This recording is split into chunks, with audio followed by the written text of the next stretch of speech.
Welcome to Sonu craft 72. Friends, ಈ ದಿನ ನಾನು ಹೊಸ ರೀತಿಯಾದ ಸ್ಟೋರೇಜ್ ಬ್ಯಾಗ್ ಅಥವಾ ಹ್ಯಾಂಡ್ ಬ್ಯಾಗ್ ಹೊಲೆಯೋದು ಹೇಗೆ ಅಂತ ಹೇಳಿ ತೋರಿಸ್ತೀನಿ. ಈ ರೀತಿ ಬ್ರಾಡ್ ಇದೆ, ನೋಡಲಿಕ್ಕೂ ಕೂಡ ತುಂಬಾ ಲುಕ್ ಇದೆ, ಹೊಲೆಯೋದು ಕೂಡ ಅಷ್ಟೇ ಈಸಿ. ಸೋನು ಕ್ರಾಫ್ಟ್ 72 ಚಾನಲ್ನ ಸಬ್ಸ್ಕ್ರೈಬ್ ಮಾಡ್ಕೊಂಡು ನೋಡಿ, ಶೇರ್ ಮಾಡಿ, ಹಾಗೆ ಲೈಕ್ ಮಾಡಿ. 18 ಇಂಚು ಉದ್ದ ಇರೋದು, 14 ಇಂಚು ಅಗಲ ಇರೋದು ಒಂದು ಪೀಸ್ ತೊಗೊಳ್ಬೇಕಾಗುತ್ತೆ. ಫಸ್ಟ್ ಉದ್ದ ಈ ರೀತಿ ಒಂದು ಫೋಲ್ಡ್ ಮಾಡ್ಕೊಳ್ಬೇಕು, ನಂತರ ಅಡ್ಡ ಒಂದು ಫೋಲ್ಡ್ ಮಾಡ್ಕೊಳ್ಬೇಕು, ಅದು ಜಾರ್ದ ಹಾಗೆ ಒಂದು ಪಿನ್ ಮಾಡ್ಕೊಳ್ಬೇಕು. ಈ ರೀತಿ ಓಪನ್ ಇರೋ ಕಡೆಯಿಂದ ಮಾರ್ಕ್ ಮಾಡ್ಕೊಳ್ಬೇಕು. 2 ಇಂಚಿಗೆ ಒಂದು ಸಲ ಮಾರ್ಕ್ ಮಾಡ್ಕೊಳ್ಬೇಕು, ಮತ್ತು 4 ಇಂಚಿಗೆ ಒಂದು ಸಲ ಮಾರ್ಕ್ ಮಾಡಿಕೊಂಡು ಲೈನ್ ಹಾಕಿ ಬಾಕ್ಸ್ ಹಾಕ್ಕೊಳ್ಬೇಕು. ಅದಕ್ಕೆ 4 ಇಂಚಿಗೆ ಮಾರ್ಕ್ ಹಾಕಿದ್ದೇನೆ, ಅಡ್ಡ 2 ಇಂಚಿಗೆ ಮಾರ್ಕ್ ಹಾಕಿದ್ದೇನೆ. ಓಪನ್ ಇರೋ ಕಡೆ ಕಾರ್ನರಲ್ಲಿ ಈ ರೀತಿಯಾಗಿ ಒಂದು ಮಾರ್ಕ್ ಹಾಕ್ಕೊಂಡು ಈ ಕ್ಲೋಸ್ ಇರೋ ಸೈಡಿಂದ ಈ ರೀತಿ ಶೇಪ್ ಹಾಕ್ಕೊಳ್ಬೇಕು. ಮಾರ್ಕ್ ಹಾಕಿ ಏನು ಶೇಪ್ ಹಾಕ್ಕೊಂಡಿರ್ತೀವಿ ಅದಕ್ಕೆ ಕರೆಕ್ಟಾಗಿ ಕಟ್ ಮಾಡ್ಕೊಳ್ಬೇಕು. ಕಟ್ ಮಾಡಾದಮೇಲೆ ಶೇಪು ಈ ರೀತಿಯಾಗಿ ಬರುತ್ತೆ. ಈ ಪೀಸನ್ನೇ ಇಟ್ಬಿಟ್ಟು ಫೋಮ್ನ 2 ಕಡೆ ಸೈಡು ಈ ರೀತಿ ಕಟ್ ಮಾಡ್ಕೊಳ್ಬೇಕು, ಶೇಪ್ ಕಟ್ ಮಾಡ್ಕೊಳ್ಬಾರ್ದು. ನಂತರ ಲೈನಿಂಗ್ ಇಟ್ಬಿಟ್ಟು ಅದೇ ರೀತಿಯಾಗಿ ಕಟ್ ಮಾಡ್ಕೊಳ್ಬೇಕು, ಶೇಪ್ ಕಟ್ ಮಾಡಬಾರ್ದು. ಲೈನಿಂಗು ಫೋಮ್ ಕಟ್ ಮಾಡಾದಮೇಲೆ ಸುತ್ತ ಹೊಲಿಗೆ ಹಾಕ್ಕೊಂಡು ಎಕ್ಸ್ಟ್ರಾ ಲೈನಿಂಗು ಫೋಮ್ನ ಕಟ್ ಮಾಡ್ಕೊಳ್ಬೇಕು. ಹ್ಯಾಂಡಲ್ಗೆ 13.5 ಇಂಚು ಉದ್ದ, 2.5 ಇಂಚು ಅಗಲ ಇರೋದು 2 ಪೀಸ್ ತೊಗೊಳ್ಬೇಕು.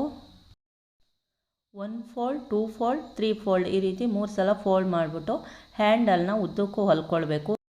ಈ ರೀತಿ ಫೋಲ್ಡ್ ಮಾಡಿ ಹೊಲಿದಾದ್ಮೇಲೆ ಇನ್ನೊಂದು ಸೈಡು ಎಡ್ಜಿಗೆ ಇನ್ನೊಂದು ಹೊಲಿಗೆ ಹಾಕ್ಕೊಳ್ಬೇಕು.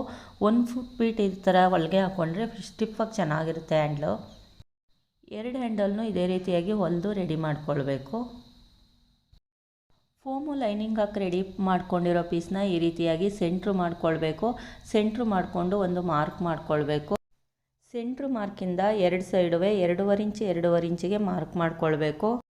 ಇನ್ನೊಂದು ಸೈಡುವೆ ಸೆಂಟ್ರು ಮಾರ್ಕಿಂದ 2.5 ಇಂಚು 2.5 ಇಂಚಿಗೆ ಮಾರ್ಕ್ ಮಾಡ್ಕೊಳ್ಬೇಕು. ಮಾರ್ಕಿಗೆ ಹ್ಯಾಂಡಲ್ನ ಈ ರೀತಿಯಾಗಿ 2.5 ಇಂಚು 2.5 ಡಿಫ್ರೆನ್ಸಲ್ಲಿ ಇಟ್ಬಿಟ್ಟು ಒಂದು ಹೊಲಿಗೆ ಹಾಕ್ಕೊಳ್ಬೇಕು. 2 ಸೈಡು ಇದೇ ರೀತಿಯಾಗಿ ಹ್ಯಾಂಡ್ಲಿಟ್ಟು ಹೊಲಿಗೆ ಹಾಕ್ಕೊಳ್ಬೇಕು. ಶೇಪ್ ಕಟಿಂಗ್ ಮಾಡಿರ್ತೀವಲ್ಲ ಅಲ್ಲಿಂದ ಜಿಪ್ಪನ್ನು ಒಂದು ಸೈಡಿಂದ ಇನ್ನೊಂದು ಸೈಡು ಶೇಪ್ ಕಟಿಂಗ್ ಇರುತ್ತಲ್ಲ ಅಲ್ಲಿವರೆಗೂ ಅಳತೆ ತೊಗೊಂಡು ಒಂದು ಸ್ವಲ್ಪ ಎಕ್ಸ್ಟ್ರಾ ಅನ್ನೋಂಗೆ ಕಟ್ ಮಾಡ್ಕೊಳ್ಬೇಕು.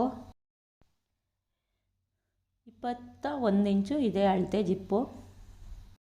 ಲೈನಿಂಗು ಫೋಮ್ ಹಾಕಿ ರೆಡಿ ಮಾಡ್ಕೊಂಡಿರೋ ಪೀಸ್ ಮೇಲೆ ಜಿಪ್ಪನ್ನು ಉಲ್ಟಾ ಇಟ್ಬಿಟ್ಟು ಒಂದು ಸೈಡಿಂದ ಇನ್ನೊಂದು ಸೈಡ್ವರೆಗೂ ಫುಲ್ ಹೊಲಿಗೆ ಹಾಕ್ಕೊಳ್ಬೇಕು. ಹೊಲಿಗೆ ಹಾಕಾದ್ಮೇಲೆ ಎಕ್ಸ್ಟ್ರಾ ಜಿಪ್ ಅಂದರೆ ಕಟ್ ಮಾಡಬೇಕು. ರೌಂಡ್ ಶೇಪ್ ಇರುತ್ತಲ್ಲ ಅಲ್ಲಿ ಸ್ವಲ್ಪ ಈ ರೀತಿ ಕಚ್ ಮಾಡ್ಕೊಳ್ಬೇಕು ಬಟ್ಟೆಗೆ ಮಾತ್ರ. ನಂತರ ಉಲ್ಟಾ ಇಟ್ಕೊಂಡು ಹೊಲಿಗೆನ ಒಳಗಡೆ ಮಾಡಿಬಿಟ್ಟು ಈ ರೀತಿಯಾಗಿ ಒಂದು ಟಾಪ್ ಸ್ಟಿಚ್ ಹೊಲ್ಕೊಳ್ಬೇಕು. ಸೀದಾ ಇಟ್ಕೊಂಡು ಒಂದು ಜಿಪ್ಪನ್ನ ಬಿಚ್ಕೊಂಡು ಇನ್ನೊಂದು ಸೈಡು ಆ ಸೈಡ್ ಯಾವುದೇ ರೀತಿ ಜಿಪ್ ಹಾಕಿದ್ವಿ ಅದೇ ರೀತಿಯಾಗಿ ಜಿಪ್ ಅಟ್ಯಾಚ್ ಮಾಡ್ಕೋಬೇಕು. 2 ಸೈಡು ಜಿಪ್ ಅಟ್ಯಾಚ್ ಮಾಡಿ ಆಗಿದೆ. 2 ಸೈಡು ಈ ರೀತಿಯಾಗಿ ಜೋಡಿಸಿ ಇಟ್ಕೊಂಡು ಒಂದು ಸರಿ ರನ್ನರ್ಸ್ ಹಾಕಿ ತೆಗೆದುಬಿಟ್ಟು ಇನ್ನೊಂದು ಸಲ ರನ್ನರ್ಸ್ ಹಾಕಿ ಮಧ್ಯದಲ್ಲೇ ನಿಲ್ಲಿಸ್ಕೊಳ್ಬೇಕು. ಕಾರ್ನರ್ ಶೇಪಿಂದ ಈ ರೀತಿಯಾಗಿ ಫೋಲ್ಡ್ ಮಾಡ್ಕೊಳ್ಬೇಕು. ಫೋಲ್ಡ್ ಮಾಡಿಕೊಂಡು ಜಿಪ್ ಸೆಂಟ್ರಿಗೆ ಒಂದು ಮಾರ್ಕ್ ಮಾಡ್ಕೊಳ್ಬೇಕು. ಇನ್ನೂ ಒಂದು ಸೈಡುವೆ ಕಾರ್ನರ್ ಶೇಪಿಂದ ಫೋಲ್ಡ್ ಮಾಡಿಕೊಂಡು ಜಿಪ್ ಸೆಂಟ್ರಿಗೆ ಈ ರೀತಿಯಾಗಿ ಮಾರ್ಕ್ ಮಾಡ್ಕೊಳ್ಬೇಕು. 2 ಸೈಡು ಇದೇ ರೀತಿ ಮಾರ್ಕ್ ಮಾಡ್ಕೊಳ್ಬೇಕು. ಮಾರ್ಕ್ ಮಾಡಿರ್ತೀವಲ್ಲ ಅಲ್ಲಿಗೆ ಕರೆಕ್ಟಾಗಿ ಅಲ್ಲಿಂದ ಮಾತ್ರ ಕೆಳಗಡೆಗೆ ಸ್ಟಿಚ್ ಹಾಕಬೇಕು. ಬ್ಯಾಕ್ ಕೆಳಗಡೆಗೆ 2 ಸೈಡು ಅದೇ ರೀತಿ ಸ್ಟಿಚ್ ಹಾಕ್ಕೊಳ್ಬೇಕು. ಮಾರ್ಕ್ ಮಾಡಿರ್ತೀವಲ್ಲ ಅಲ್ಲಿಗೆ ಫೋಲ್ಡ್ ಮಾಡಿಬಿಟ್ಟು ಹೊಲಿಗೆ ಹಾಕ್ಕೊಳ್ಬೇಕು. ಕರೆಕ್ಟಾಗಿ ಆ ಮಾರ್ಕಿಗೆ ಮಾತ್ರ ಫೋಲ್ಡ್ ಮಾಡ್ಕೊಂಡು ಹೊಲಿಗೆ ಹಾಕ್ಕೊಳ್ಬೇಕು.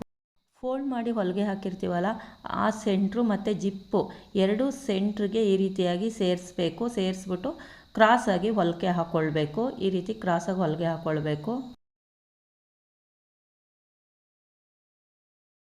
ಇನ್ನೊಂದು ಸೈಡು ಅಷ್ಟೇ, ಒಂದು ಸೈಡ್ ಯಾವ ಕಡೆ ಫೋಲ್ಡ್ ಆಗಿರುತ್ತೆ ಅದೇ ರೀತಿ ಫೋಲ್ಡ್ ಈ ರೀತಿ ಮಾಡಿಕೊಂಡು ಸೆಂಟ್ರು ಫೋಲ್ಡು ಮತ್ತು ಜಿಪ್ಪು ಎರಡನ್ನೂ ಜಾಯಿಂಟ್ ಮಾಡಿಬಿಟ್ಟು ಈ ರೀತಿ ಜೋಡಿಸಿಟ್ಕೊಂಡು ಕ್ರಾಸ್ ಹೊಲಿಗೆ ಹಾಕ್ಕೊಳ್ಬೇಕು. 2 ಸೈಡು ಹೊಲಿಗೆ ಹಾಕಿ ಆಗಿದೆ. ಶೇಪ್ ಈ ರೀತಿ ಕಟ್ ಮಾಡಿಬಿಟ್ಟು ಸೀದಾ ಮಾಡಿ ನೋಡೋಣ. ಬ್ಯಾಕ್ ಕೆಳಭಾಗದಲ್ಲಿ ತುಂಬ ಬ್ರಾಡಾಗಿರುತ್ತೆ. ಮತ್ತು ನೀವು ಮೇಕಪ್ ಕಿಟ್ ಆಗು ಯೂಸ್ ಮಾಡ್ಕೋಬೋದು, ಹ್ಯಾಂಡ್ ಪರ್ಸ್ ಆಗು ಯೂಸ್ ಮಾಡ್ಕೊಳ್ಬೋದು, ಅಥವಾ ಸ್ಟೋರೇಜ್ ಬ್ಯಾಗ್ ಆದ್ರೂ ಯೂಸ್ ಮಾಡ್ಕೊಳ್ಬೋದು. Multipurpose use hand bag. Sonu craft 72 ಚಾನಲ್ನ ಸಬ್ಸ್ಕ್ರೈಬ್ ಮಾಡ್ಕೊಂಡೋಗಿ ಶೇರ್ ಮಾಡಿ ಹಾಗೆ ಲೈಕ್ ಮಾಡಿ. Thank you for watching. Bye, see you.